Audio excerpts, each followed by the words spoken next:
அனைவருக்கும் மனமார்ந்த வணக்கங்கள். சதுரங்க ஆட்டம் ஆரம்பம் ஒரு அழகான ஆரம்பம். பிள்ளையார் சுழி போட்ட படைப்பு பேர் முருகா. பட் ஜென்ரலாகவே படம் பூஜைகள் ஃபங்க்ஷன்ஸ் ஒரு சிலது கைண்ட் ஆஃப் குறைவாயிடுச்சு. ஆடியோ லான்ச் ஃபங்க்ஷன்ஸோ ட்ரெய்லர் டீசர் ஃபர்ஸ்ட் லுக்னு வெவ்வேறு விதத்தில் ஒரு படத்தோட ப்ரமோஷன்ஸோ ஆடியன்ஸ் கூட சேர்க்குற ஒரு முயற்சி இருக்குது. ஒரு பூஜையை அந்த மனநிறைவோட ஒரு வார்ம்த்தோட அந்த பாசிட்டிவிட்டியோட அந்த பிளெஸிங்ஸோட அட்டென்ட் பண்ணுற மகிழ்ச்சி இன்றைக்கி இருக்குது. ப்ரெஸ் அண்ட் மீடியாவிலேருந்து வந்த அனைத்து நண்பர்களுக்கும் இந்த விழாவில் கலந்துக்கிற அனைத்து நல்ல உள்ளங்களுக்கும் மனமார்ந்த நன்றி. ஃபர்ஸ்ட் ஆஃப் ஆல் வந்தோடனே இந்த ப்ரொடக்ஷன் பேனோட லோகோ பார்த்தேன். VVS, that's Supreme Films, Vinod V Sharma venture. எனக்கு வினோத் சார் ஆஸ் அ தயாரிப்பாளர் இப்போ தெரியும். பட் கடவுள் நகரத்தில் வேறொரு சூழலில் நம்ம ஏற்கனவே ஒரு அறிமுகம் இருக்குது. இந்த ப்ராஜெக்ட் அவர் இயக்குனர் ராமச்சந்திரன் சாரை சந்தித்து ஃபைனலைஸ் எல்லாம் பண்ண பிறகு எனக்கு வினோத் சார் கால் பண்ணார். I'm venturing into cinema Ashok and நீங்கள் இந்த படத்தில் இருக்கீங்கிற ஒரு ஃபர்ஸ்ட் ஐ திங்க் ஒரு படைப்புக்கே அந்த முழு க்ரூவுக்கு சாரதியாக கிருஷ்ணராக இயக்குனர் இருப்பார். பட் அந்த படத்துக்கு அஸ்திவாரமாக இருக்கிறது தான் தயாரிப்பாளர். அந்த VVSன்னு அது லோகோவும் பார்க்குறப்ப ஓடுற குதிரை மேலே ஜென்ரலி கட்டுற விஷயந்தான் சினிமான்னு சொல்லுவோம். அந்த லோகோவில் அந்த 2 குதிரை கமையாக கெத்தாக ஓடுது. VVSல ஐ திங்க் ஒரு வெற்றி, வாய்ப்பு, வாழ்க்கை இது எல்லாமே கலந்து அழகாக அமைஞ்சிருக்கு. I wish Vinod sir all the very best அவரோட இந்த வெஞ்சரில். மேலும் மேலும் இந்த ஃபர்ஸ்ட் பிள்ளையார் சுழி இந்த ஆரம்பம் மலரணும் வளரணும்னு கடவுள்கிட்ட வேண்டிக்கிறேன் sir. At the same time Ramachandran sir has been இந்த பயணத்தில் மட்டும் அறிமுகமாக இல்லாமல் ஒரு இயக்குனராக, ஒரு போராடுற இயக்குனராக பல வருடங்களாக அறிமுகம். ராமச்சந்திரன் சாருக்கும் இந்த ப்ராஜெக்ட் அவர் கதை நரேட் பண்ணார். ஆக்சுவலி லிட்ரலி ஒரு பியூட்டிஃபுல்லான ஹைப்பர் லிங்க் நரேட்டிவ். அந்த டீட்டெயில்ஸை மேபி இவென்ச்சுவலி அப்புறம் பகிர்ந்துக்குவோம். பட் ஏன்னா இது ஆரம்பம். இந்த ஆரம்பத்தில் உங்கள் அனைவருமோட ஆசீர்வாதங்களும் நல்ல எண்ணங்களும் ஒரு புது வருடம் 2025க்கு என்ட்ரு பண்ணுற இந்த தருணத்தில் இப்போவே ஜோஷாக பாசிட்டிவாக ஆரம்பிக்கிறோம். அண்ட் உங்கள் அனைவருமோட பிளெஸிங்ஸ் வேணும். ராமச்சந்திரன் சார் மனமார்ந்த வாழ்த்துக்கள், பிரார்த்தனைகள். அண்ட் இந்த பயணம் சதுரங்க ஆட்டம் ஆரம்பிக்குது. மனமார்ந்த நன்றி. Thank you. Ultimate star Ajith sir அவர்களோட அடுத்த படம் விடாமுயற்சி.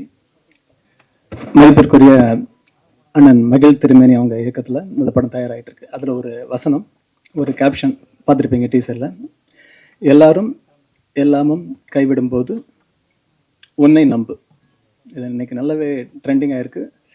2K கிட்ஸ்லேருந்து எல்லாருமே அதை எடுத்துக்கிறோம். ஒரு இன்ஸ்பைரிங்காக இருக்குன்றதுனால நண்பர் ராமச்சந்திரன் அவர்களும் இந்த கேப்ஷனை எடுத்துக்கிட்டு தன்னை நம்பி, கதையை நம்பி உழைச்சிட்டு இருந்தார். அவரை நம்பி திரு வினோத் சர்மா அவர்கள் வந்திருக்காங்க. Thank you so much sir. ஏன்னா அவரோட பயணத்தில் நான் கிட்டத்தட்ட ஒரு 5 வருடங்களுக்கு இருந்துகிட்ருக்கேன். எங்கள் ஆஃபீஸ்க்கு ஒவ்வொரு தடவை வரும்போதும் ஒரு டெலிவரிக்கு வரக்கூடிய ஒரு தாய் மாதிரியான ஒரு எமோஷன்லேயே வருவார். என்ன சார் கூலாக இருங்க, ரிலாக்ஸாக இருங்கன்னு கேட்டால் அந்த ஒரு பரபரப்பு. ஏன்னா அவர் ஒவ்வொரு வாட்டியும் ஒரு பிச்சிங், ஒரு கதை ரெடி பண்ணி ஓகே பண்ணி எல்லாமே ரெடி பண்ணி வச்சுருப்பார். சம்திங் ஏதாவது ஒன்று மிஸ் ஆகிருக்கும். அந்த எதிர்பார்ப்புகள் தகர்ந்துக்கிட்டே இருக்கும்போது ஒரு மாதிரி நொறுங்கி வருவார். ஆனால் நிறைய பேசுவார், மணிக்கணக்கில் பேசுவார். பேசும்பொழுது கடைசியாக போகும்போது ஒரு தெளிவோடு போவார், நம்பிக்கையோடு போவார். ஸோ அது எங்களுக்கே ஒரு இன்ஸ்பைரிங்காக இருக்கும். ஏன்னா தொடர்ந்து அவர் சொல்கிறது எல்லாமே சார் இப்படி பண்ணலாம் அப்படி பண்ணலாம் எல்லாமே கடைசியாக சார் இது மிஸ் ஆகிடுச்சு சார்னுவார். ஸோ காட்ஸ் கிரேஸ், ஒரு அருமையான தயாரிப்பாளரை இவ்வளோ கிராண்டான ஒரு பூஜா நான் எதிர்பார்க்கவே இல்லை. ரொம்ப ஹாப்பியாக இருக்குது. இதுவே எப்படி இருக்குன்னா இன்னும் அடுத்தடுத்த விஷயங்கள் எப்படி இருக்கும் அப்படின்றது ஒரு பெரிய எதிர்பார்ப்பை தூண்டிருக்குது. இன்றைக்கி இண்டஸ்ட்ரியை விட்டு நோக்க போகுது, மக்களும் பார்க்க போகிறாங்க. இந்த டைட்டிலேருந்து எல்லாமே பெருசாக ரீச் ஆகுன்ற நம்பிக்கை இருக்குது. ஏன்னா ஒரு கேச்சிங்காக இருக்குது. இதில் நிறைய இதில் இருக்கிற டெக்னீஷியன்ஸ் எல்லாமே நமக்கு நல்லா அறிமுகமானவங்க இருக்காங்க. நடிகர்கள், டெக்னீஷியன்ஸ் எல்லாருமே தெரிஞ்சவங்க இருக்காங்க. ஹாப்பி.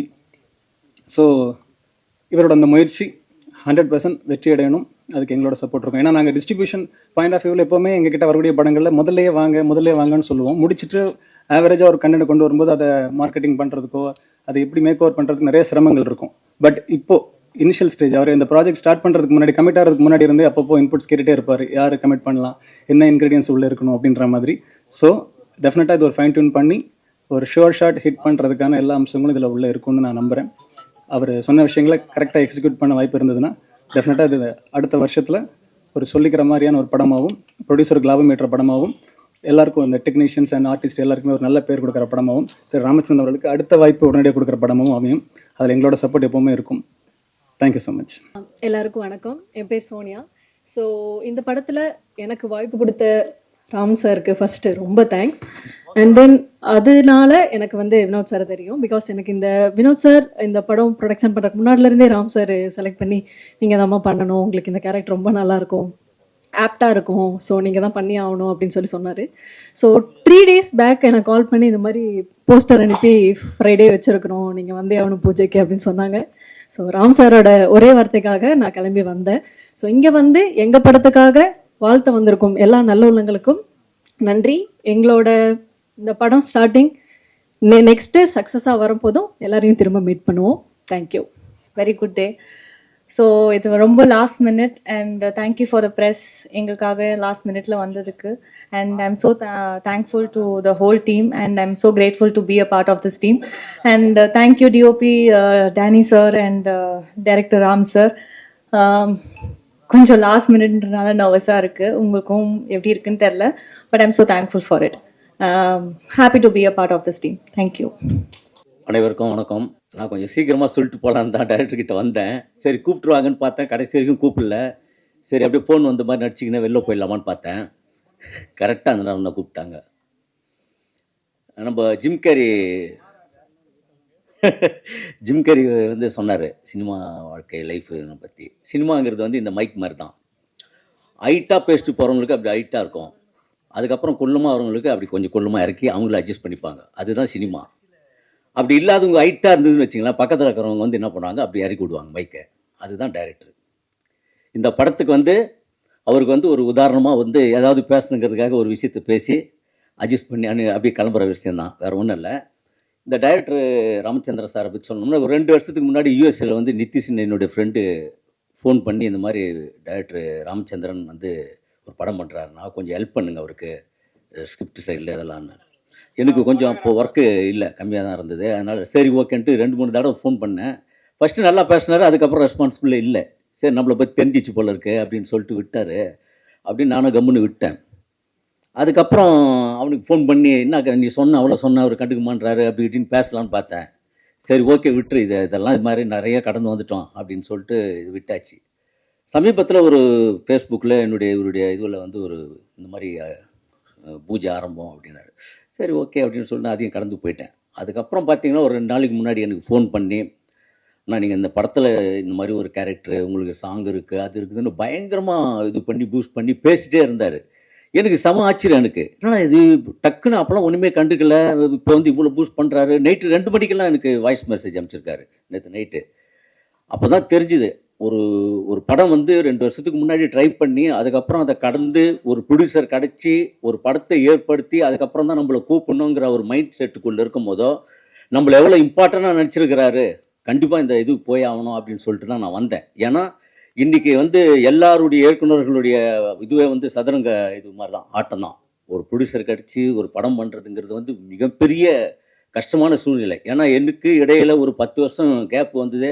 நான் ஒரு படம் டைரக்ஷன் பண்ணோங்கிற ஒரு கேப்பில் தான் தயாரிப்பாளரே எனக்கு கிடைக்காம ரொம்ப நம்ம பிளான் பண்ணதால சக்ஸஸ் ஆன பிளானிங் தான். அதுக்கப்புறம் நான் சுத்தமாக ஃபீல்டில் ஆல் அவுட்டு, அதை எங்கடா போயிட்டாரு அப்படின்னு எனக்கு இதெல்லாம் இடையில கொரோனா டைம்லலாம் என் பேரில் ஒருத்தர் இறந்துட்டார். எனக்கு போஸ்டர் ஓட்டானுங்க, இந்த மாலையெல்லாம் அப்பயே வாங்கிட்டு வந்துட்டானுங்க. பூஜைக்கு போட வேண்டிய மாலையை கூட்டின்னு கடைசியில் எப்படி வந்தானுங்கிற மாதிரி சூழ்நிலைலாம் இருந்தது. அவ்வளோ போராட்ட களங்கள். அதனால் நான் என்ன எந்த படங்கள் போனாலும் நான் ஃபுல்லாக அந்த ஆர்டிஸ்டாக இல்லாமல் டைரக்டர் டீமில் தான் சப்போர்ட்டிங்காக இருப்பேன். ஏன்னா ஒரு டைரக்டருக்கு பல டைரக்டர்கள் நான் நடிக்க வச்சுருக்கிறேன், அது வேறு விஷயம். ஏன்னா பல பேர் ஊர்லேருந்து நல்லா சொகுசாக காவேரி ஆற்றங்கரெல்லாம் குளிச்சுட்டு இங்கே மேன்சன் ஹவுஸில் ஒரு மாதிரி ஸ்மெல்லில் இப்போ எல்லாம் குடும்பத்தையே இருந்துட்டு இங்கே சினிமாக்காக போரான்னு இருப்பாங்க. அவங்களெல்லாம் ஊர்லாம் கேட்கும் போகும்போது எங்கன்னு கேட்டால் திருட்டு ஜெயிலில் இருக்கிறான் போலகுது, அதான் ஆளே காணுவானுங்க. ஆனால் இங்கே எவ்வளோ போராட்டங்கள் இருப்பேன். அதனால தான் என்ன சொல்லுவோன்னா, ஒரு சீன் நடிச்சிருங்க நீங்கள் இந்த படத்தில், அப்போ நீங்கள் இந்த ஃபீல்டில் இருப்பீங்க அப்படின்னு தெரியுங்கிறதுக்காக நான் பல டைரக்டர்களை நடிக்க வச்சிருக்கிறேன். அந்த மாதிரியான போராட்ட காலங்கள், இந்த கஷ்டங்கள்ங்கிறது எல்லாருமே சொல்கிறது தான். இது நம்ம கடந்து வந்த பாதை கஷ்டங்கள் அது இதுங்கிறது எல்லாமே இருக்கக்கூடிய பிரச்சனைகள் தான் இது. பட் இருந்தாலும் அவ்வளோ ஒரு போராட்டம் கடிச்சு இன்னைக்கு ஒரு படம் எடுத்து அது தியேட்டர் ரிலீஸ் ஆகி ஓடிடியில் வாங்குறது கொள்றதுங்கெல்லாம் எவ்வளோ பெரிய கஷ்டங்கிறது நமக்கு தெரியும். படம் எடுத்தாலும் ஓடிடியில் வாங்குறதில்ல, அது மாதிரியான விஷயம். பெரிய ஆர்டிஸ்ட் படங்கள் அந்த மாதிரி சில படங்கள், சின்ன படங்கள் ரொம்ப கஷ்டம். ஆனால் இந்த மாதிரி சூழ்நிலையிலிருந்து ஒரு படத்தை ஆரம்பித்து பூஜையே இவ்வளோ பெரிய லெவலில் கொண்டாடி ஒன்று ப்ரொடியூசர் நம்பிக்கையாக வந்திருக்கிறாருன்னா அவர் இந்த கதை மேலே வச்சுங்கிற நம்பிக்கை தான். சர்மா சார் சூப்பர் சார், உங்களை மாதிரி நிறைய ப்ரொடியூசர்கள் வரணும். இந்த மாதிரி டைரக்டர்களுக்கு ஒரு நல்ல கஷ்டப்படுறாங்க எவ்வளோ இயக்குனர்கள், அவங்களுக்குலாம் ஒரு நல்ல வாய்ப்புகள் தரணும் அப்படின்னு நான் ஒரு அன்பாக வேண்டிக்கிறேன் சார். ஓகே, அனைவருக்கும் நன்றி, வணக்கம்.